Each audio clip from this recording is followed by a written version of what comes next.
we're in a situation where there's a lot of things and laws coming up regarding like microtransactions and like gotcha games, in particular against like younger audience, like underage, so under the age of 18, but even like gotcha mechanics in general, right? And if because gotcha games are popular, yeah, you're going to have a lot of people who are like, well, this is predatory, this doesn't make sense. One of the things I'm against is premium currency because it's a psychological tactic. It's like, oh no, you're not spending $20, you're spending 2,000 shaboomafoo coins, right? Like, it's a psychological tactic to sort of create that disconnect between you spending money and currency. And a lot of conversion rates are purposefully, uh, what's the word, overinflated for the currency and the value you're actually getting. Now, I mean, it's digital, so what really is the value? Who knows? But I think if you just get rid of premium currency and just give the flat dollar amount, I think that's just a better system, right? People know exactly what the heck they are spending because you're going, and I think the ability to link your card to like a gotcha game should be taken away. Like you should have to manually input every single goddamn time you want to spend on that product because it gives you the okay, do I really want to do this type of thinking instead of just waving it away for convenience and it's out of sight, out of mind. That like get rid of premium currency and make it to where you have to sign in. And again, after that, if you want to spend $100 on Nikkei Gaza Victory, go right the fuck ahead. And I think things like this, like even if you do this towards AAA games, like do not allow people to link their card, take away premium currency. Like it will always add that layer of protection because if you take away the convenience, you allow the person to actually think about it.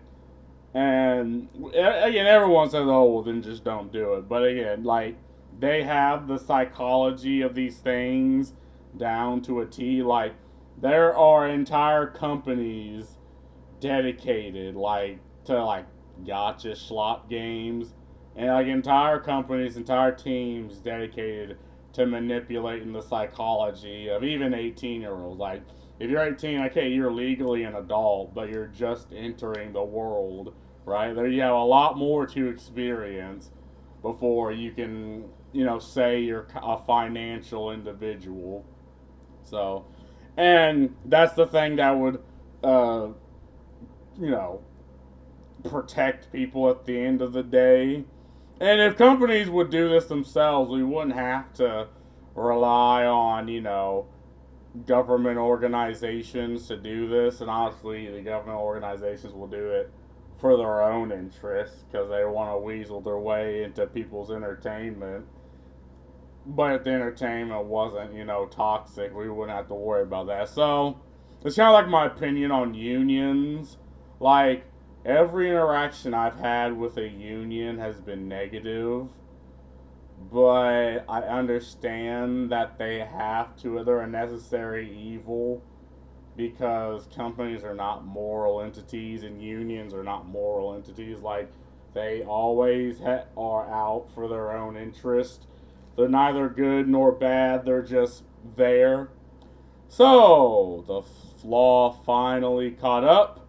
Every AAA game is in trouble. Let's give this a watch. Welcome back, everyone. Today's video is a true bombshell for the games industry. This is one of those things that can have true impact, so let me explain.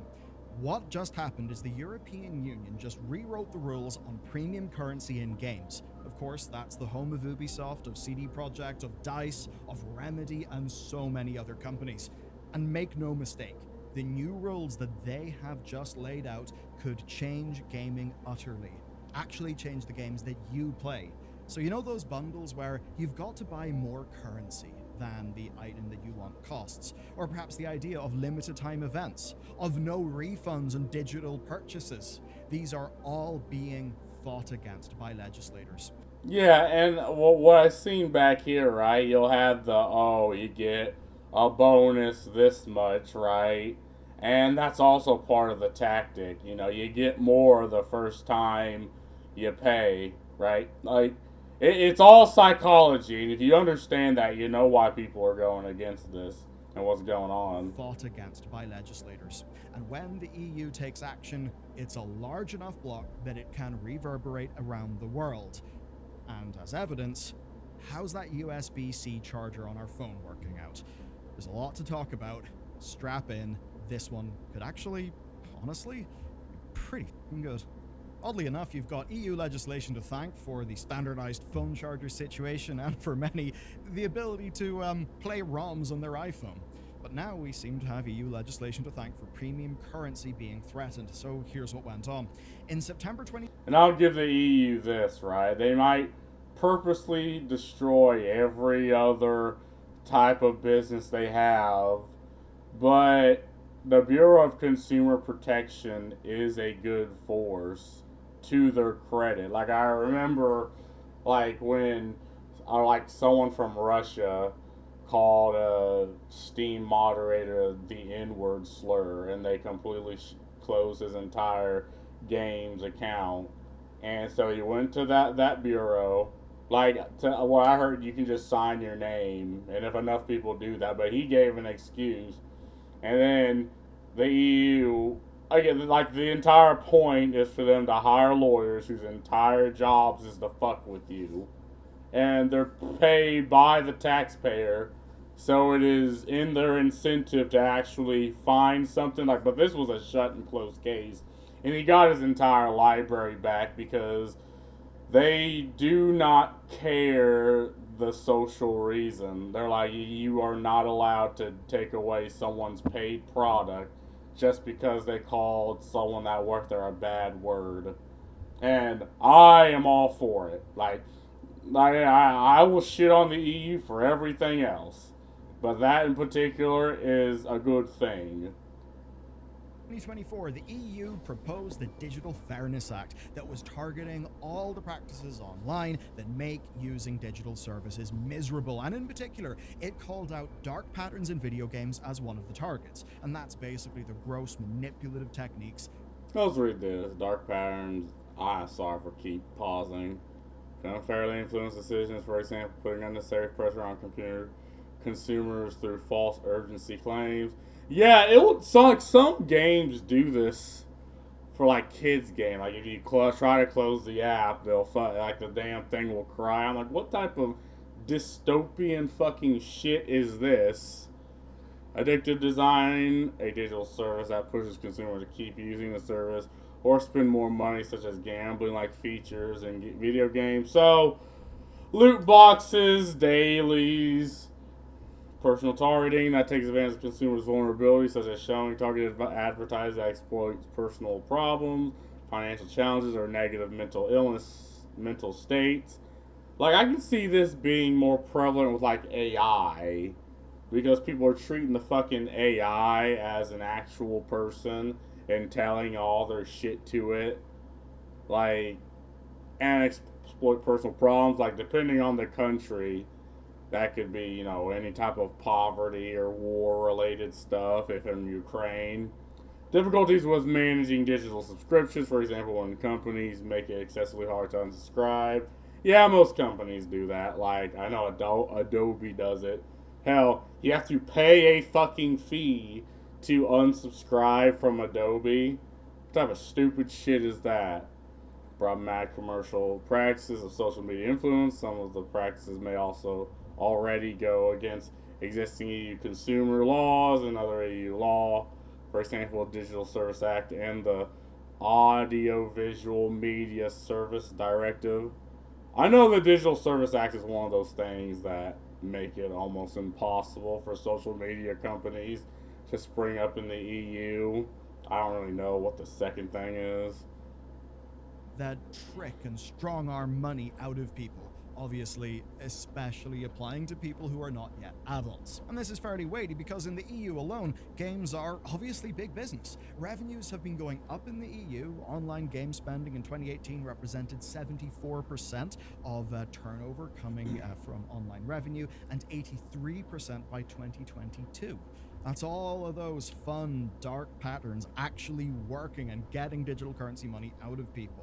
But the Was that amongst other things, right? Like you can just have a good game like Nikkei Gas a Victory, where I'm like people just spend like 20 or I spend like $50 and just leave it at that.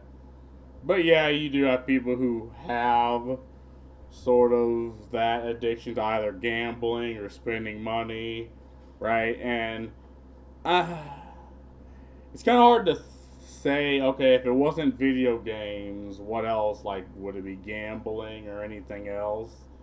Because video games is sort of like a contained thing. But that being said, I think this is a good thing.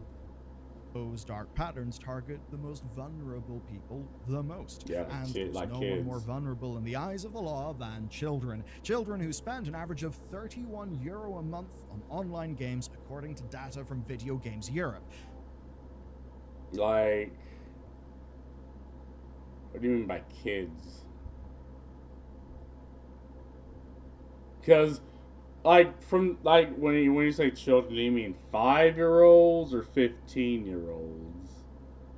I mean, okay, maybe 15, 16, 17, but you kind of gotta state that. Like, this makes you think there's some 6-year-old dropping money on V-Bucks. I'm not saying it ain't happening.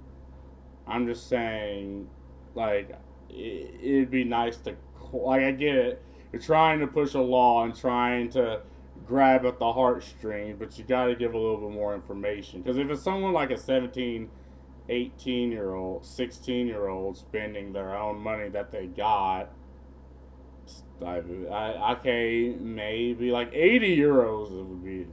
I don't know the conversion rate, but I think to me that's a big number. But 31 a month? I mean, Well, that's actually went down from 2023. I guess that's good. Everyone's feeling a little bit of the economic pinch, but it's not stopped the EU from taking action to protect kids, basically, from predatory premium currency models. And in situations like this, there's often a great offender, right, that is held up as an example of something doing everything wrong. So you might wonder, is it an Activision game? Is it Ultimate Team from the EA football games? Maybe it was Roblox. No, today, it's a game about horses. It's called Star Stable. You've probably never heard of it, but if this all does turn out good, we'll have the horse girls to thank. This is Star Stable Online. It comes from a Swedish... what in the fuck? I'm gonna see if I have to overlay all. So, talking about a goofy ass game. Some games you have to pay a subscription to keep playing. Is this one of those games? Developer called Star Stable Entertainment, and it is the game that may have just rewritten rules and monetization in the EU. So yeah, thanks, horse girls. Now, it turns out that Star Stable just uses all of the premium currency tactics in the book, which makes it a pretty awesome example, right? And this is why I really hate multiplayer games. Every multiplayer game has this exact same goddamn formula, like it's a standard. Multiplayer games, AAA games, like you have the subscription for getting whatever stupid fucking currency this is, right? Every single AAA game and mobile game, hell, even gacha games have this, but some of them are actually fucking good, to be fair, has this system. This is why I hate multiplayer games, because they're all so fucking formulaic. Even games that came out before this has shit like this. It's like, bro, especially because it is targeted at a younger audience. So in March 24, the Swedish Consumer Agency filed a complaint with the EU-wide Consumer Protection Cooperation Network. That's a mouthful. And that complaint alleged that Star Stable Entertainment were targeting children and using harmful commercial practices that breached EU consumer regulations. Now, the findings corroborated much of those allegations. They found that the game made direct appeals to children in their ads, that they were using pressuring techniques like FOMO, which is particularly despicable when it's not, on adults. Yeah, fear of missing out. Like, kids are clearly more susceptible to these things than adults. I mean, okay, do adults have it? Yeah, but adults but they spend money on other things. While this game, that's, I guess, for little goddamn girls, like, you actively targets that demographic with this game, right? And to be fair, he showed Genshin Impact. It also does the same thing, but it's a different demographic, probably a different age range, I suppose. But this is still something that's like, what the fuck? Like, these are probably things that they had in the works for a while.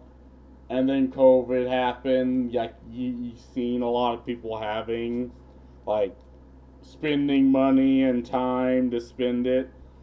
And usually in things like recessions, people tend to spend more on entertainment. So that was just like our gold mine to implement things like these. And again, this is a game I haven't even goddamn heard of, but every single mobile game, AAA game, gacha game has this. And there was a lack of transparency on purchases and loads more things. I mean, here's an example of one that's particularly rough.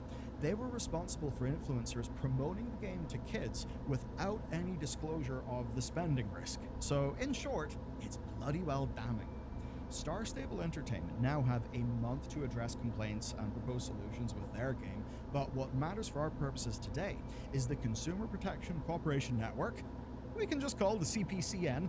They have laid out what they want. So I'll spell it out via an example.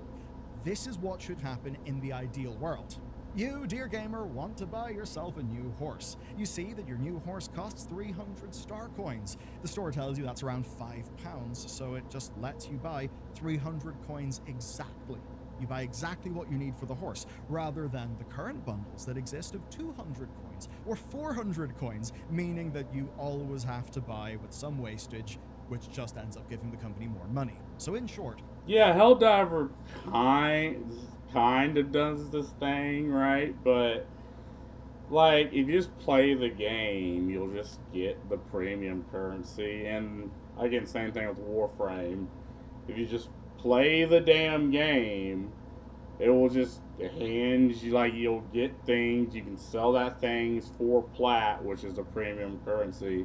And with that plat, you can buy. Now, there are things you can only buy with money and bundles.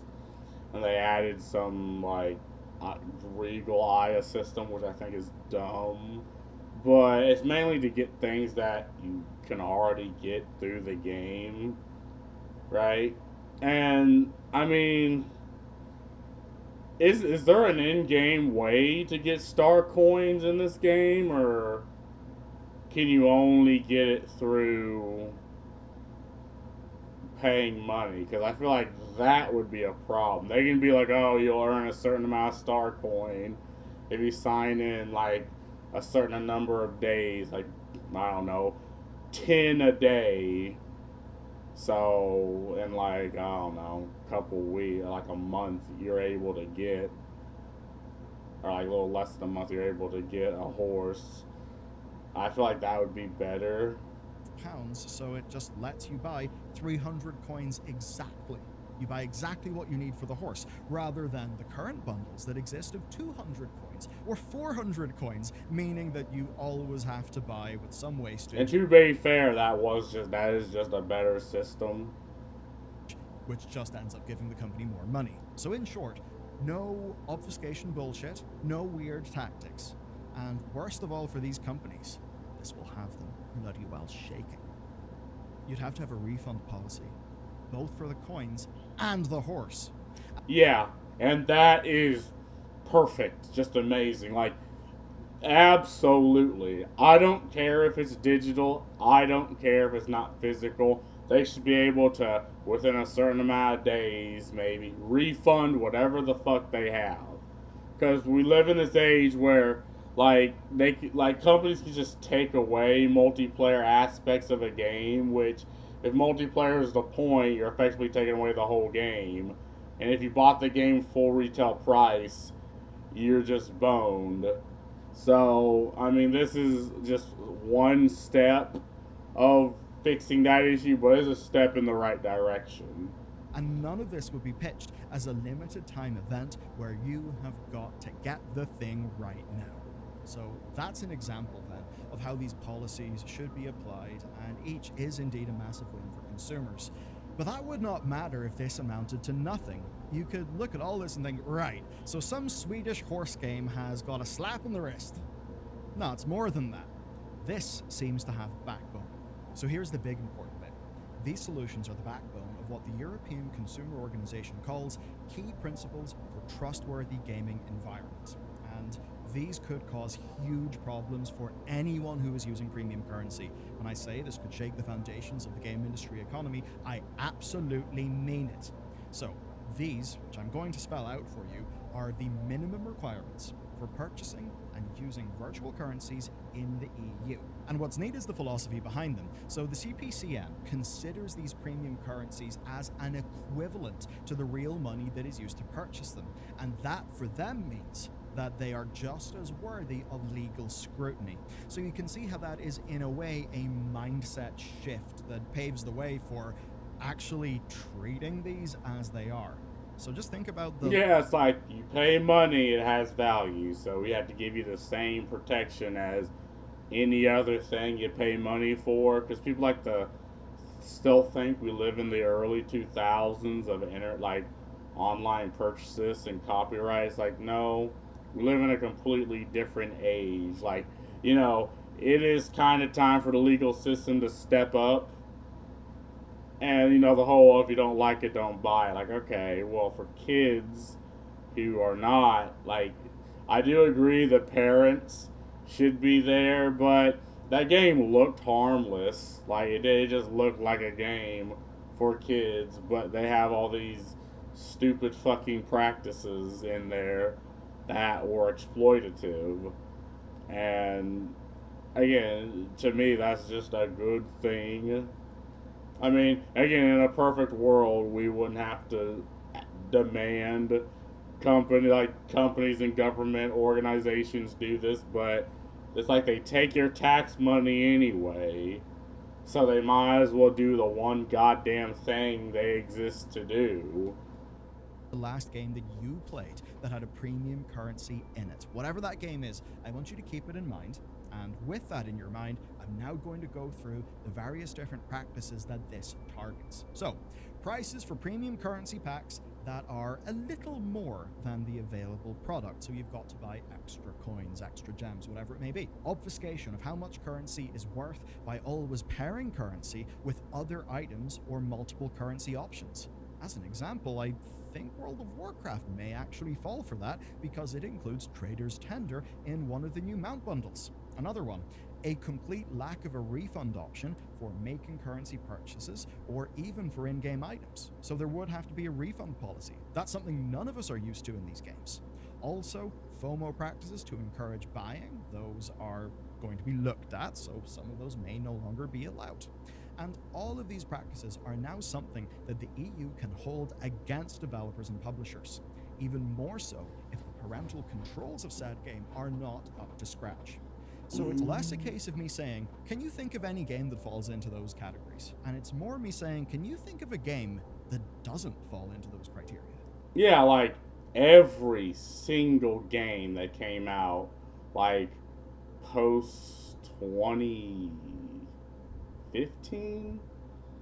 Like, okay, there's maybe a couple that you don't care to worry about that, but every AAA game, Western game, mobile game, always online, live service, almost all of them falls under this umbrella. And we've reached this point because When I grew up, you just bought a game for $60. You played through it, and you had to wait for the $30 or $15 expansion pack or $20 DLC to play more of the game. And at least back then, you had the understanding that yeah, you're getting a full experience from like the StarCraft 2 expansion pack was effectively a whole nother game. But now you don't have that level of trust anymore because people are just so used to all these predatory tactics that kids nowadays just sort of accept it, right? And because of that, there does need to be laws for these.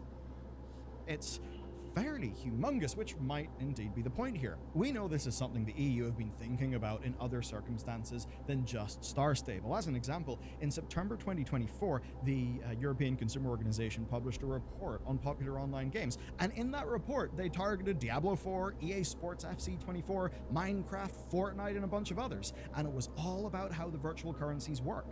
They were not thrilled on what they found in those games, right? Because many of them, well, they did the same things that, Star Stable did that we do not like. And that straight up means we can say that Electronic Arts and Blizzard Entertainment are being directly targeted by this body. That really is something. Oh, it's more than them, right? Like, Blizzard, Activision, Ubisoft, like, every AAA company has, like, a couple of games that falls and it's like, fucking, there's so many poo-poo doo-doo Warhammer 40k card games on mobile. And I'm pretty sure they all fall under this. And was it Ubisoft that was going to release some stupid fucking NFT game? But it flopped. And people found loopholes because a card you can spend $300 on just wipes everyone. Like, yeah, it's a different situation, but I know for a fact they have games that violate this. So it's no wonder that the BEUC will be holding workshops to help European companies implement these new principles. Because it seems they may actually have to implement them. Everything that they previously thought was acceptable pretty much now isn't. And here's the shocking thing, that's not my commentary. That is what the industry response has been, so we know. And the EU is part of the greater global market and a relatively decent chunk, even for like American games and American entertainment. Hell, Ubisoft, CD Projekt Red, those are European companies, right? Or at least they're based in Europe. Well, I think CD Projekt Red's moving to California. So, they can forbid European consumers from playing their games and maybe skip over this, but that's a large market share. And what do you do with people that already has the product? Like, they have to comply with these things. They are shaking in their boots. It ain't surprising the industry bodies aren't thrilled about this, and a big shout out to one of our Belgrade Games members, Neo Nebulosa, for directing us to this stuff. So, the European Game Developers Federation and the Video Games Europe, or two groups basically, they've published a joint statement that expresses their disappointment with the findings. Let's read their statement. Quote, "We are disappointed by the lack of engagement from the CPC network in creating these principles, which introduce new legal theories and misguided interpretations of EU consumer law that will create confusion and disruption for European customers." Sidebar. Oh no, we're going to be disrupted by sort of annoying predatory stuff going away. What an awful disruption. Back to the statement. Yeah, if your business model is predatory, the problems with your business, you're the problem. Because just by definition, by you existing, you're predating off the consumer. Like, that's not a business agreement. That's not any type of consumer to business, collaboration. That's just you taking advantage of the consumer. And everyone is okay. Like, every consumer, people that consume the product, we'll be fine with that going away. Like, I don't think I see a single person who plays games are like, yes, I will defend company predating off its like entertainment company predating off its consumer. Like, people just don't think like that, right? Like, I mean, maybe the company does. Like, the company will always probably shit on another company doing it, but they do it themselves. There'll be people within the company that have a direct interest, like salespeople, psychologists, the people you hire specifically to implement these tactics. They probably do. It's their fucking job. And hell, they probably get paid a lot of money to do it. But the consumer doesn't fucking care. It will also present a challenge to the industry's future growth and could even deprive millions of consumers access to their favorite games. Now, that last bit is the interesting thing. So, understandably, right, these groups, representing the most powerful players in the industry, did quite like things the way that they were. Change is dangerous, especially to the bottom line, and especially change like this. But in a way, they're not inherently wrong. It is true that audiences do actually understand premium currencies by and large right now, and when implementing currencies, these companies were following, their best legal guidance, and now that guidance has changed. I guess just like how so many phones had like a bespoke charging cable until the rules just changed in the middle of the game. So now they've got to get used to these new rules. And what'll sting is the impact on their bottom line. They're not wrong about the potential impacts of all of this. Now, big companies like Ubisoft can probably absorb the costs of any legal challenges or damage from rebuilding their premium currency systems. They'll probably spend a whole lot to try and figure out ways around these principles. As for smaller companies, well, they may not find that so easy. But where things will be dramatic is the group's final warning, because it's the most... Well, smaller, like, games companies, I mean, I don't think they care. Like, Black Myth Wukong, from just some company out of nowhere, I think they're fine. I mean, they don't really have a premium system, right? Like,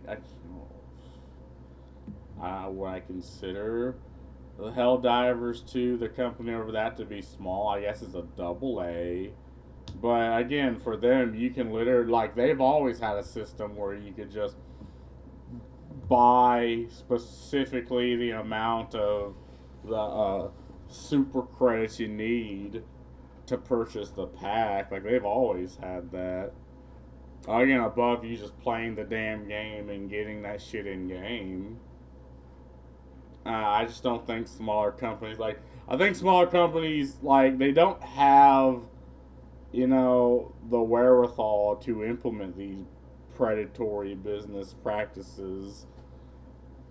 Because, again, it costs a lot of money to implement these things. And a lot of people to make the things that generate the value. I mean, and if you're a AAA company, like, you have to do this. Like, you have no choice. Most threatening one. It's the idea that players in the EU may just be locked out of video games. They'd say with a game like Overwatch, right? They would simply choose to geo-restrict access to the game rather than change their monetization model or to just continue the game as normal and... To be fair, you'll be doing people a favor for getting them away from Overwatch. But if you've paid for the product, like, this is grounds for another lawsuit. If they're going to just geo-block paying customers just because they don't want to acquiesce to the laws, that just sounds like another lawsuit waiting to happen, or quite a few. Risk EU lawsuits. It could just be they look at the EU and think, you know what, we make enough from the States and other countries, we really don't need them. That being said, the EU population is kinda huge. Overall GDP is obviously a very, very flawed metric, but as an example, right, just Googling this here in 2024, the EU's nominal GDP was about 17.9 trillion and 1/6 of global nominal GDP, which is quite a lot of money, and a hell of a lot of that GDP globally will be in other countries like, say, China, where a lot of these companies will not be able to go in and directly monetize. That could actually mean that they will feel the need to change.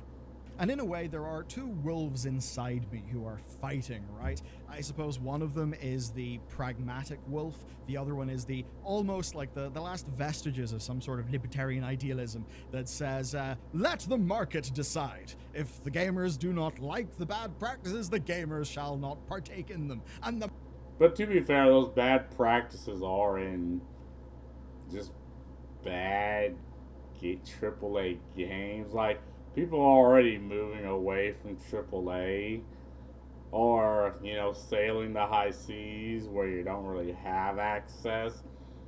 I mean, the market is deciding, but at the same time, these things are the problem, and there is a contention that we have to deal with, and the legal system does have to keep up. market will solve the problem. And I wish that was true, but I feel there's almost a faux idealism in so much of that, because these psychological hooks, these psychological triggers, they do actually work. We're in a world where you can very easily make, I think, some sound enough, philosophical arguments very much against regulation and all of that, and I totally get that. I'm fairly sympathetic towards that in many cases, but the thing is, we've also got to be pragmatic, and a part of that is being a bit humble about the human condition. And the fact of the matter is, these practices are not popular. People do not like them, yet people's behavior does continue. And Yeah, gamers aren't known for making sound purchasing practices, right? And gamers are also very tolerant of and to in some situations is to the detriment of gamers. And I wish that wasn't the case, right? It's my culture. I'm a gamer, but it is true. Like, when people shat on the horse armor for Skyrim, or was it Oblivion or Skyrim, one of those. Like, people shat on it, but people still bought it, right? And that was like the catalyst for these predatory business practices of selling cosmetics in game for like that you can't get in game, you can only get through purchasing them. these obviously are bad. And as people who enjoy video games, we see that as these types of practices derive more and more revenue, they then become what the companies focus on. And that is worse for the actual video games. Because I suppose, in a way, how much of game industry revenue comes essentially from psychological manipulation and these various business strategies that are designed to rake in revenue in a way that's not like really tied to the experience of a game that you purchase. We've just seen the share of that increase and increase and increase, and it's no wonder that as that is increased, the rest of us have become less and less satisfied with games. So in a way, if this does hurt the revenue of a bunch of companies and unfortunately leads to a bunch of job losses because these types of practices are no longer viable. Well, I mean, it's the fact that it's not viable. It's also the fact that we know the games themselves are being changed and being molded to with microtransactions in mind. Like, I always use Assassin's Creed Odyssey as an example, and Shadows of Mordor, Shadows of War as an example. We know that the implementation of microtransactions adversely affect these games because every aspect of the game goads you into spending money just to uh, skip most of the grind, or you could spend, I don't know, a certain amount of hours grinding or in-game hours grinding for this AXP and completing missions in order to actually progress in the game. Even in single player goddamn games, they have these microtransactions of stuff you should just be able to get in game. Because of that, yeah, and that's just for those games that came out 4, 5, 6 years ago. There's also, again, games nowadays where the consumer faith has just been completely shat on by Ubisoft, by these companies that no one buys, like, say, the physical tap. No one, buys, like, I'm thinking of how indie games would do things like they'd sell art, their soundtrack, and all that, and figures. Like, nobody cares to buy any of that stuff because no one cares for the IPs outside of just the game. Like, there are no fan bases, there are no fans, there are no communities built to like the IPs. There's just the cold, hard, calculative consumerism that's just buying the game. And because of that, games are $70. Games have $100 and something premium packs that demand that you have to pre-order. And if you pre-order, I mean, it's just an extra $30. And they have to gate things like in-game, like content behind pre-ordering. Like, they have to do these predatory practices because, like, they've pissed away so much goodwill. Like, they shat on their brand that nobody cares, right? You only get the newer generation that they've only known these predatory practices, and I think it's just the way it should be to buy these products. Good riddance. Good riddance, absolutely. Let the companies fail, let those jobs go down. How we run things should be a dialogue between the private and public sector. And that shouldn't be the case. And I can't keep pausing within his points, but that shouldn't be the case. But unfortunately, that's just, the market's not fair. Consumers are not fair. Like, the gamer used to be, a unifying force. It's like, okay, you give us good product, we give you our money. Until all this weird social shit happened, and now everyone being even called a gamer is cringe, and it's like, well, that's who you are. That is the demographic. Like, it's between that and the people that claim to play games but are always against the interests of the gamer, right? Like, that's the situation we're at. And then you have this odd demographic of people that don't even fucking play games, but they see me shitting on Concord and saying the characters just look ugly and unappealing, and the demographic of people who do not play games will then come after me, like I need to just shut up and pay for it. It's like, no, hell no. Because these types of practices are no longer viable. Good riddance. Good riddance, absolutely. Let the companies fail, let those jobs go down. How we run things should be a dialogue between the private and public sectors, and in a case like this, I think it's an example of the public sector, right? The people essentially saying, we actually do not like this practice. We don't want this to be the rules of the game. We want the rules of the game to change, to be more robust. And it's not just that. We want just games in general to be good. And it's like, okay, that's subjective. What's a good game? Well, okay, I think Black Myth Wukong is a good benchmark. I guess even Astrobot, small, concise stories that don't try to be anything they're not. Don't try to snatch every type of dollar from you using predatory shit. They're just games. Like, there's that new Berserker of Kaizen, whatever the heck game. Like, a lot of people are playing that Schedule 1. A lot of people are playing that game, right? Made by a single dude.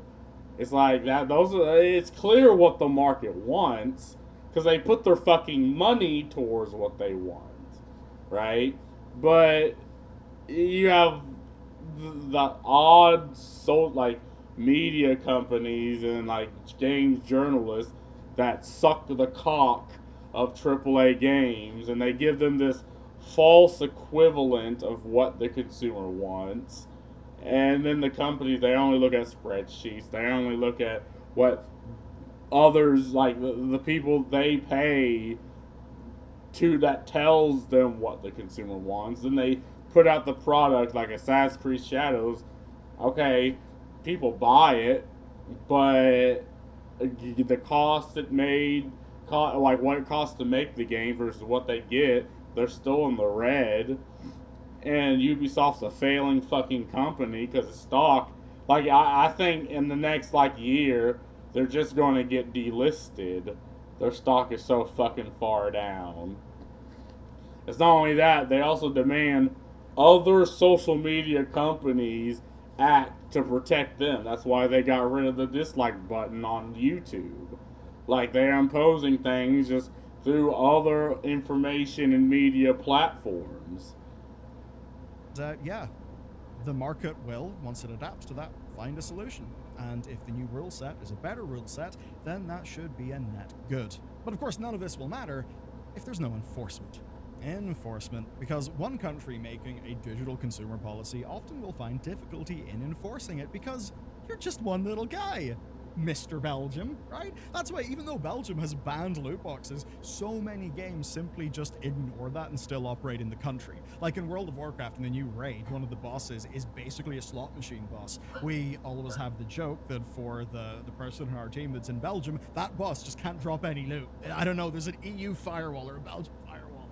That's a joke, but you get the point. As much as many people have kind of went, "Oh, Belgium, you take him down," it hasn't really mattered because it's just Belgium, just one little guy. It's a bit different here, though, and that's because the EU is, 26 other countries, and also Belgium.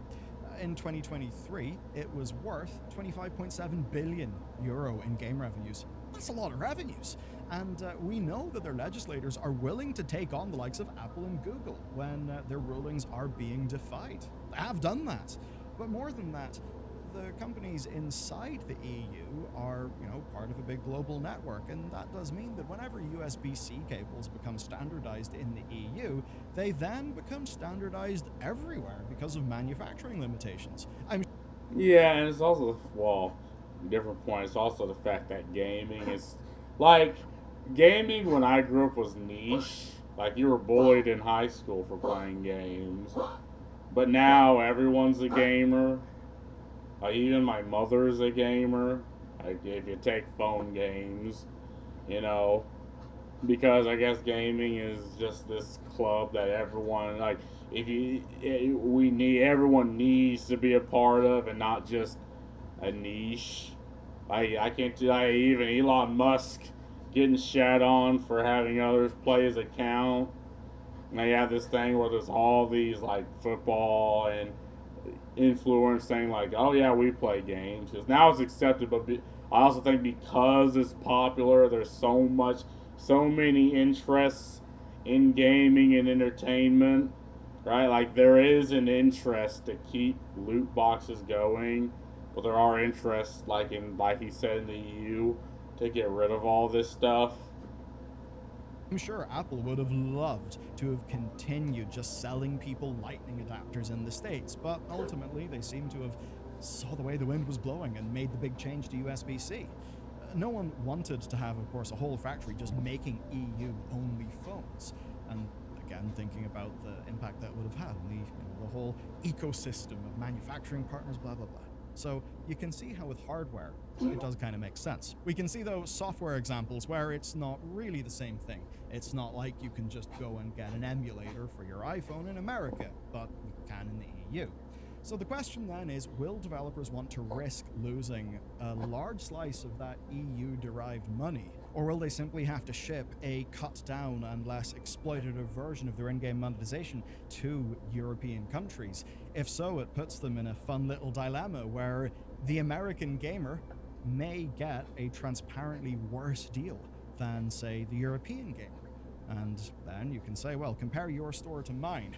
My one is a bit more respectful. Doesn't have a...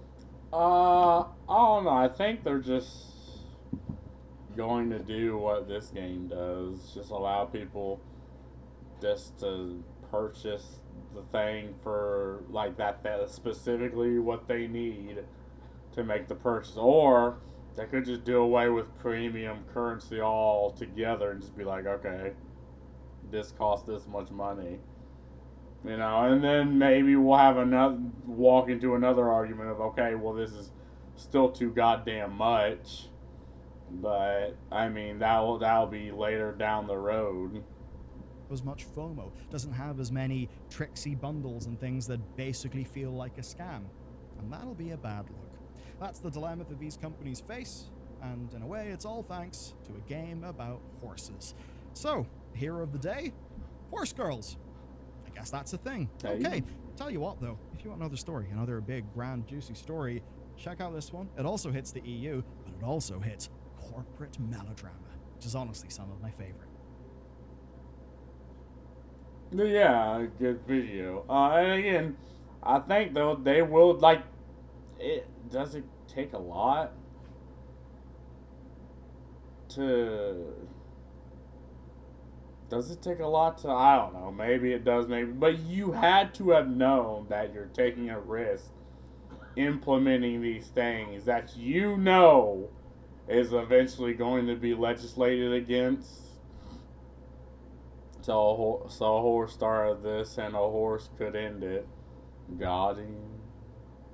I miss the days when unlockable characters and cosmetics were gotten through in-game accomplishments and weren't just transactions. Yeah, me fucking too, man. Like at the end of the day, back then, like the incentive was to keep people playing the game because they could play with their buy copies for their friend. They can buy whatever DLC or expansion packs. Hell, they could.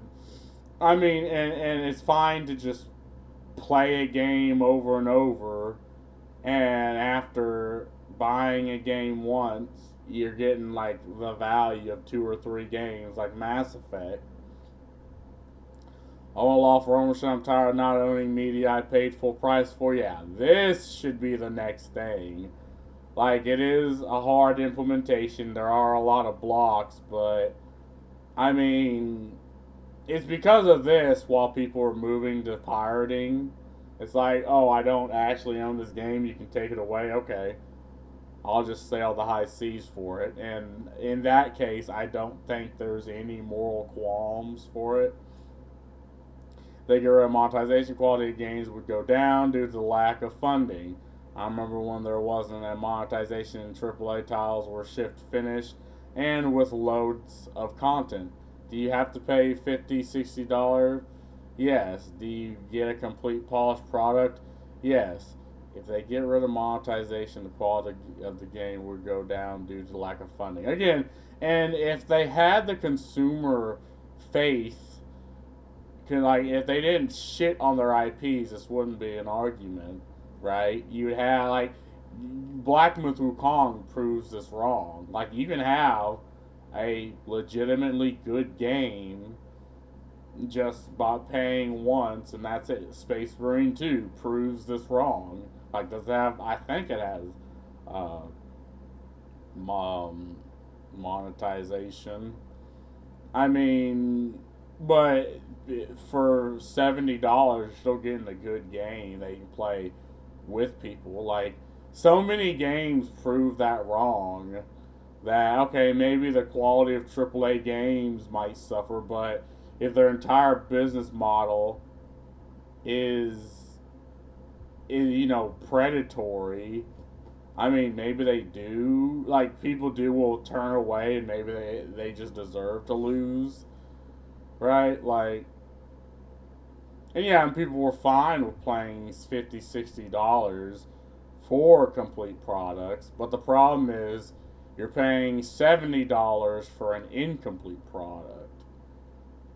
It went full circle from Horse Armor being the first paid DLC to a horse game, causing lawmakers to crack down on the game's monetization. Yep. All of corporate arguments of we can't grow as much if we don't steal candies from children. You cannot make it legal. Yeah, I mean, again, it's their job. Like, it is in their interest to say stupid shit like this, even if it's stupid. This item costs 400 gems, but I can only buy 500 gems. Yes. Fine, 500 gems. New item only costs 1,500 gems, but I can only pay 100 gems. Then buys 500 more. It's the minimum option. Yeah, and this is exactly what people are talking about, right? It's like, okay, something costs one thing, but you can only buy bundles of another.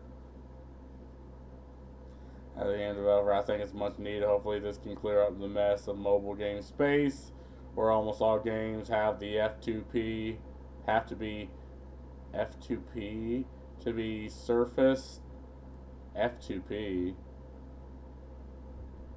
I don't know what that means, or I can't think of it.